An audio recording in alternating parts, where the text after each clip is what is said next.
Checkers and Wreckers, our brand new segment that we started last week. It was winners and losers. I felt kind of bad calling Matt DiBenedetto a loser. So what we're going to do now is, instead of winners and losers, checkers and wreckers. Same thing. Same concept. Same concept. We're not calling people losers. Yeah, I felt bad calling Matt DiBenedetto a loser. I mean, I'm gonna call whoever my wreckers are of the weekend losers anyways. It's just because fun they just calling lost the people weekend. losers. Well, no, I feel bad though. I have a really big conscience, and calling someone a loser, it's like, man, I feel bad. Shouldn't have done that. But Preston, Yes. I got a winner for you. Starting off, heading out the gate, Kurt Busch.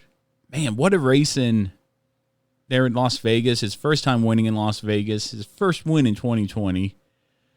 I thought, he did exactly what he needed to do to secure his round into the round of 8. Great job. He's avoiding Talladega and Roval, 2 big wild cards coming up here in this round. He's my first winner. And my second winner from this weekend is Gracie Trotter, first female to win a sanctioned NASCAR race there in the ARCA Series. Makes history.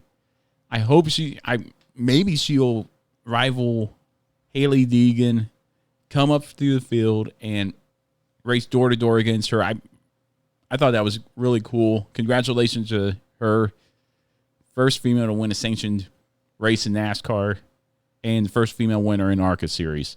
So really, thumbs up there. Winner there. Who are your winners from this weekend? Kurt Busch was the first one, I believe. Can you throw it up there? Okay, good. I wanted to make sure I was with that. So, yeah, Kurt Busch, he's got the win, like you said. Oh, yeah. He's into the next round. He doesn't have to worry about Talladega or, you said the Roval, right? The Roval and is coming up here in 2 weeks. Talladega this weekend. Oh. Yeah, I mean that's good for him. I mean he hasn't really been having a bad year, but now to get a win. But now he's a championship contender. Yeah. I mean, people now, I think they're flexing their muscles now, but we've said it before, especially with the people who have won. Wind in the sails means nothing this season. We thought William Byron would do well in the playoffs. He didn't. No. Matt DiBenedetto could have done better. But man, I'm looking forward to Kurt Busch. I've always liked Kurt Busch. He is one of 2 drivers out there who's raced since I've started watching. Him and Matt Kenseth. And Kenseth is just out of semi-retirement. Yeah, he's just kind of filling it. He hasn't been degrading over these years. He's always gotten better. He's always taken equipment and made it good. Yeah. He turned the Jack Roush program around. Phoenix Motorsports, he's taken a lot of junk equipment and made it good. Mm-hmm. He's always been one of my favorite drivers since I started watching. And I wish him the best of luck. I hope he does well. And your second winner, Preston. Max Verstappen of Red Bull Racing. Okay. Well, first of all, let's go with this. He finished this week, so that's good. Even though it was a second-place finish, which I would have loved to have seen him win. I think anybody would love to see anybody win besides Mercedes at this point. Yeah, exactly. So he's still technically in the championship hunt, even though he's slowly fading back. He's got, I think it was 128 points if I last looked, but then Bottas has 161, and Lewis Hamilton right now has 205. Right. So we'll get into that side of the coin in a second. But yeah, Max Verstappen's my other winner. So. All right, very nice, man. Okay, now for wreckers. And I don't know what you'll feel about this, but and wreckers is a segment where we don't necessarily have to pick a driver. Okay. I picked an organization here. Ooh. Scuderia Ferrari is my wreckers. Sebastian Vettel has an average finish of 10th, 2 DNFs of last place. His best finish is the 7th in the Spanish Grand Prix. That is not Ferrari's number 1 driver anymore. Now, either he's going to Aston Martin next year. Mm-hmm. Either he has dropped the pack and just doesn't care about Ferrari anymore, which is disappointing. I think that kind of shows his character if that is the case. I don't think it is, but if it is, it's very disappointing for Sebastian Vettel. Or he just be having one of those years. I don't foresee that. I don't see how in qualifying, 3-4-time champion, messes up on a turn like that. Which turn was it? Was it turn 4? Maybe. I don't recall what turn. All I know is I was watching qualifying, and he goes off and wrecks. I think that was, I can't remember. I want to say turn 4, but maybe it wasn't. But I mean, a lot of guys were having problems over the weekend.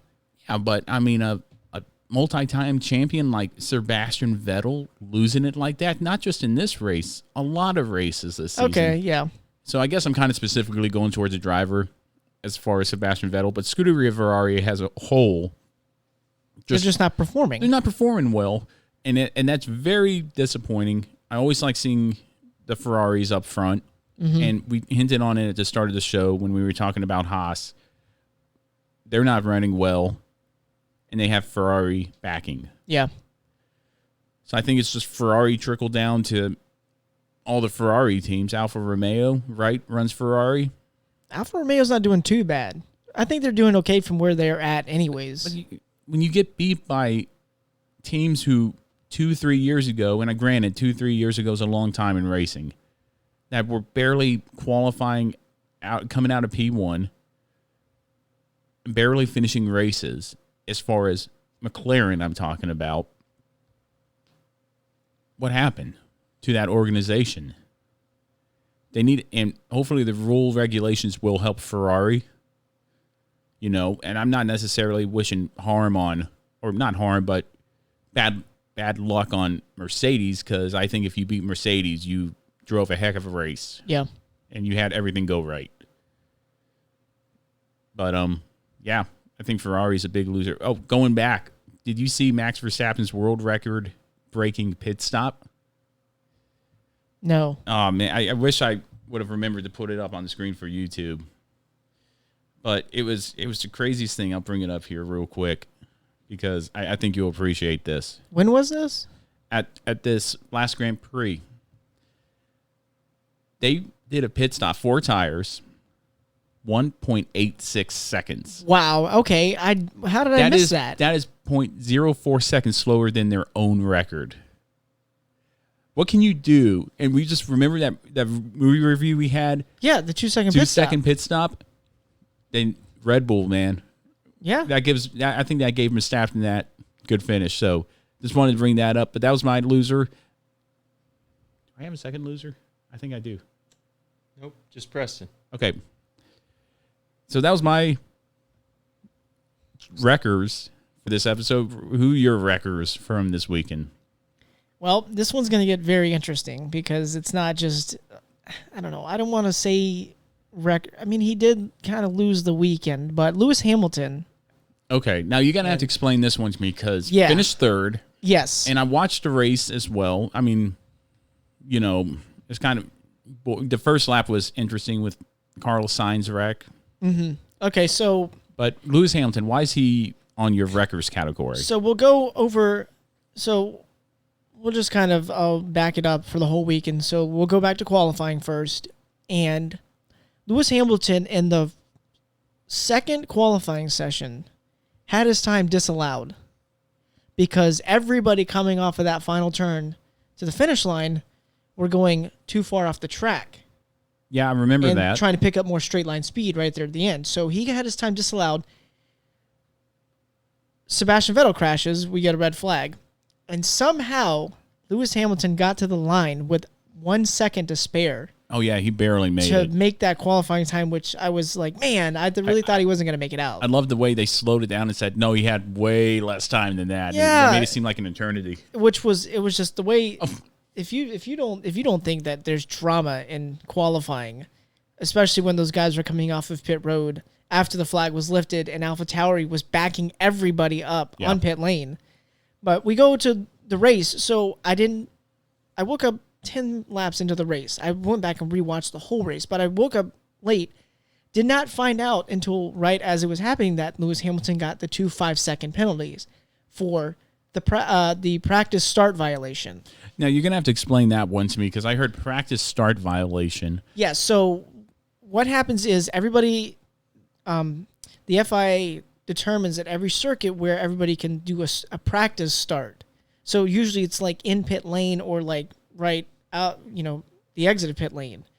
Well, they did theirs way down at the exit of pit lane, almost like where the track is already, everybody's coming onto the track. Oh, okay. So, like, there's to go to the end of pit road, stop the car, and then do a practice launch. Yes. Okay. Yeah, so they did theirs way at the exit of pit lane, almost out on the track. Yeah. As people were coming by. And the reason I'm calling him a loser for this weekend is because he's taking sour note to it. He said it's a ridiculous penalty, first of all. So they revoked so they gave him penalties, and you get points on your license. And if you reach a certain point, you get a race ban. So they took the points away and just fined the team. He says it's a ridiculous penalty, but it's the team. It's him, between him and the team. The team maybe told him the wrong thing. That's fine, whatever. But he's saying that the FIA, Formula One, is out to get him. Why? Because he wins too much. Okay. Well, what I'm saying here is that I think Lewis Hamilton is stuck in this mindset of he can't be touched, and any penalties he gets, he feels entitled exactly to his current situation. And when I look at this, I think of it back at Monza when him and Giovinazzi both pitted when they were not supposed to, and Giovinazzi got his penalty literally within minutes after it happened. Lewis Hamilton didn't get his penalty until after the red flag. Right. So we're not saying that they're out to get him, but I mean, like, it does kind of make you think that maybe he's got some kind of entitlement at this point because it takes so long for them to figure out what they're going to give him. This thing happened before the race, and they finally hit him with we're going to give him 2 5-second penalties while the race was going on. So we served it on pit road. Yeah, I do recall that. Why not, if it happens before the race starts, put him in the back? Yeah. If you fail inspection twice in NASCAR, you're going to be put to the back of the field, regardless. So he spoke. So I have the article right here. He spoke to Sky Sports F1 right after the race, and he said, "I'm pretty sure no one's got 2 5-second penalties for something so ridiculous before." Right. And then of course he also claimed that they're trying to stop me, aren't they?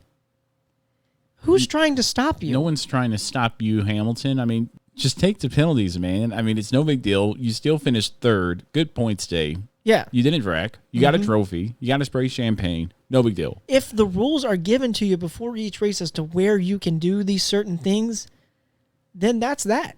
If you're doing it in the wrong place, you're doing it in the wrong place. Did he get a warning? Do you know if he got a warning at all? No, I don't think they did. They just gave them the penalties because they just did it in the wrong place. They told them, they said, "Hey, look, you're under investigation at this point."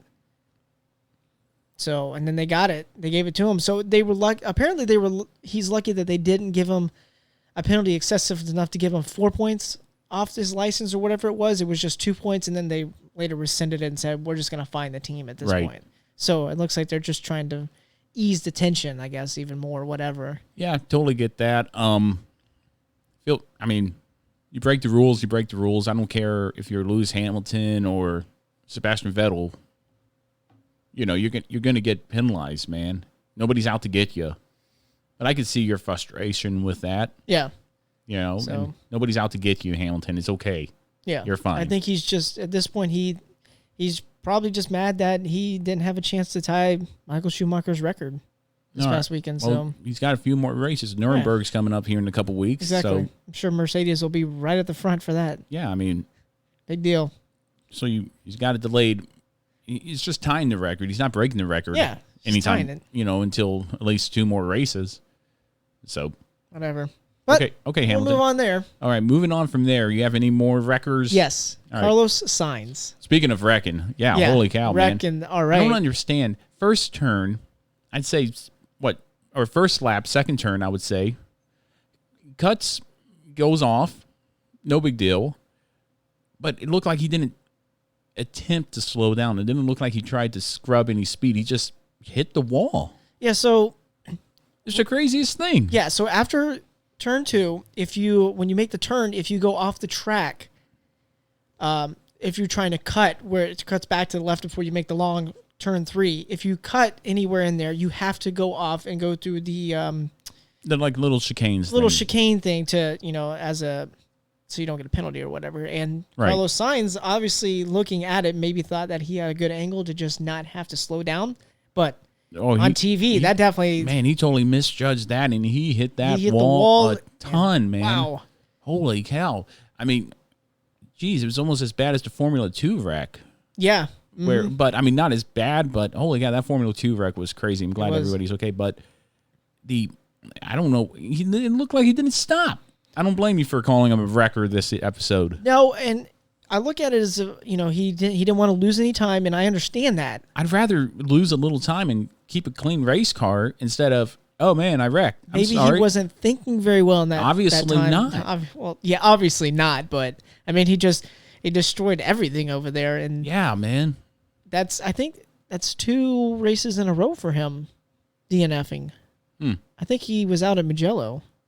He was caught up in that. I don't recall the accident in the back. I think it was. Oh, you mean yeah. On the restart? On the restart, yeah. Where they claimed that Bottas didn't go, but it was really whoever was waving the flag. They didn't start until he got right to the line. Yeah. So, I hear ya. Carlos Sainz, man, that unfortunate, but I think he misjudged it. I don't think he was thinking very well. So that was our checkers and records for this episode. If you have any other checkers or records you'd like to nominate for this episode or maybe future episodes, let us know at In the Marbles on Facebook and at MarblesIn on Twitter. All right. Rating the race.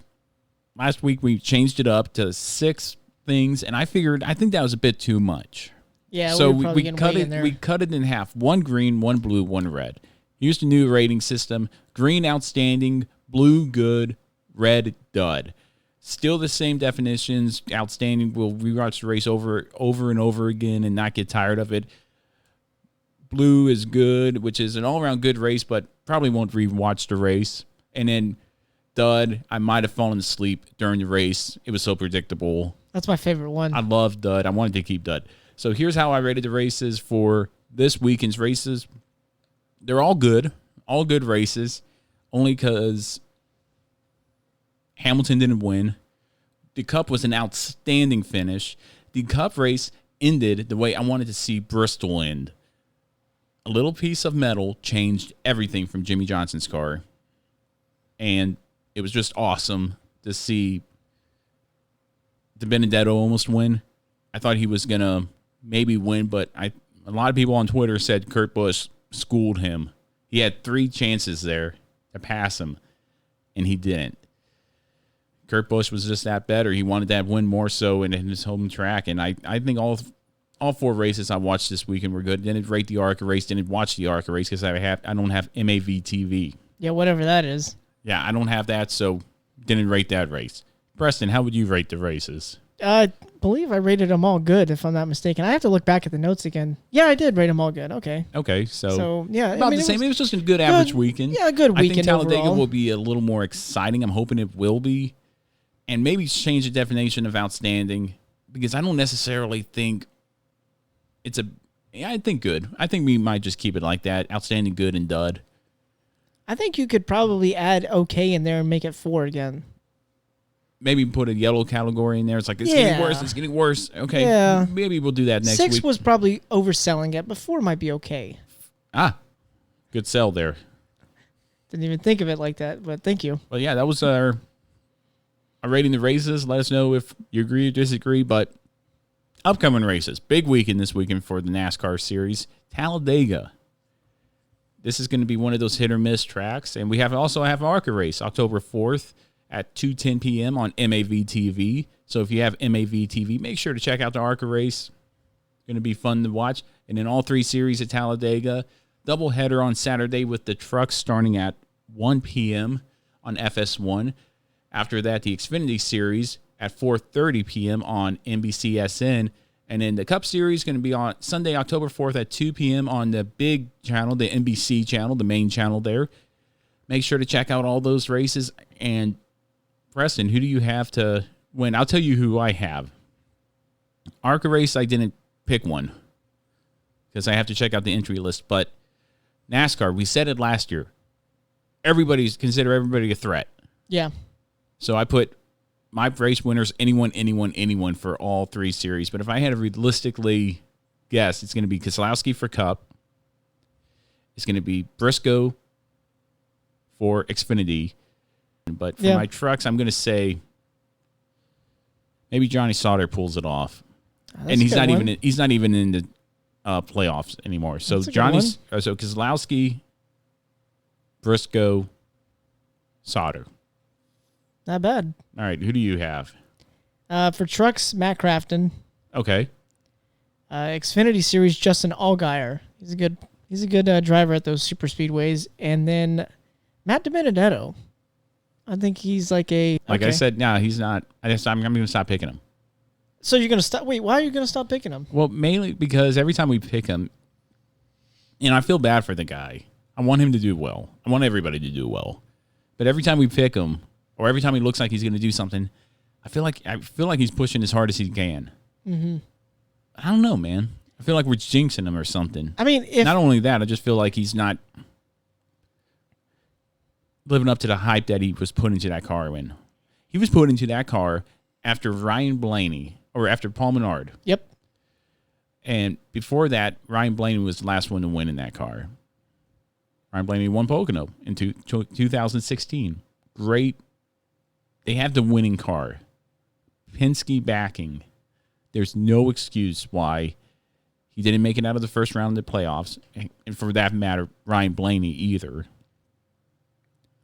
But there's no reason whatsoever why that team is doing so poorly, in my opinion. Maybe it's just not their time. You made the playoffs, great. You have to make it your time. Well, at least they made the playoffs. I mean, they didn't make it with Paul Menard. Wow. Yeah. Well, no. I mean, what did Paul Menard do except one Brickyard 400? Not a lot. Which is more than DiBenedetto. But I just feel like the hype behind that team and the hype behind DiBenedetto could have done better. I'm not going to pick him anymore unless he starts stepping up. He finished second at Las Vegas. Great.